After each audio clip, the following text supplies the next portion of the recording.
করে ক্ষমতায় আসার 2 মাসের মধ্যে এই লক্ষ লক্ষ হকারকে উচ্ছেদ করার যে উদ্যোগ দিয়েছেন সেইটা কোনোভাবেই আমরা মেনে নিব না।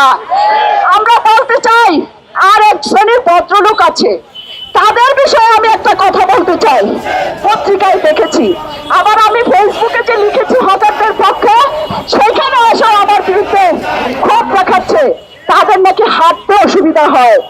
আমি খালি ভদ্রলোকদের বলতে চাই, যে দেশের মানুষ না খাওয়া থাকে, যে দেশের বাচ্চারা রাস্তায় ঘুমায়, যে দেশের মানুষ আজকে গার্মেন্টস সেক্টরে 12 ঘন্টা 16 ঘন্টা শ্রম দিয়েও তার ন্যায্য মজুরি পায় না, যে দেশের শ্রমিকরা বেকার থাকে, মানুষ বেকার আছে, সেই দেশের মানুষের এত বাহাদুরি হবে?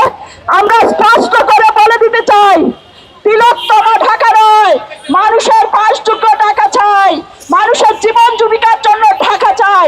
এমন কোন ঢাকা শহর আমরা চাই না যেখানে আমার লক্ষ লক্ষ শ্রমজীবী মানুষ না খেয়ে থাকবে, তার সন্তানরা না খেয়ে থাকবে, তার সন্তানদের লেখাপড়া বন্ধ হয়ে যাবে। এমন কোন ঢাকা শহর আমরা চাই না। সংগ্রামী ভাইয়েরা, গতকালকে রাত্রে 11টায় ঢাকা দক্ষিণ সিটি কর্পোরেশনের প্রশাসন জনাব আব্দুল সালাম সাহেব আমাকে ফোন দিয়েছে। উনি আজকের এই প্রোগ্রামের ব্যাপারে আমার কাছে জানতে চাইছে যে আপনারা আজকের এই প্রোগ্রামটা কেন দিলেন।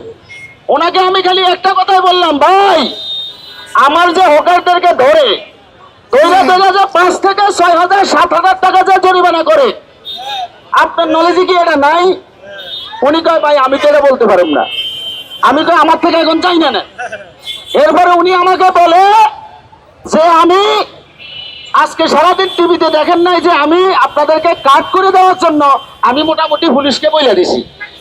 আমি বললাম ভাই আপনি পুলিশকে বইলা দিচ্ছেন ঠিক আছে, আপনি হকার উচ্ছেদ করে যদি পুলিশকে বইলা দেন যে আপনি তালিকা করেন, তাইলে কি এটা হবে? ভাই আপনি কিভাবে হকার নির্ণয় করবেন?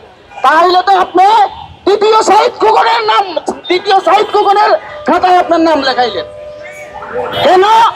এক সময় শহীদ খোকন কিন্তু গুলিস্তানে হকার উচ্ছেদের পরে ওখানে তালিকা করছে, আপনারা তো দেখছেন। উনি ওই তালিকায় কি গরমিল করেছে।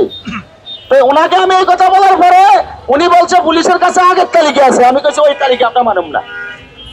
আপনি যদি তালিকা করতে হয় সব পুরে সমস্ত হকার ফুটপাতে থাকবে, থাকার পরে আপনি পুরে প্রত্যেক দোকানে দোকানে যাবেন, প্রত্যেক দোকানে দোকানে যাইয়া আপনি ওখানে তালিকা করবেন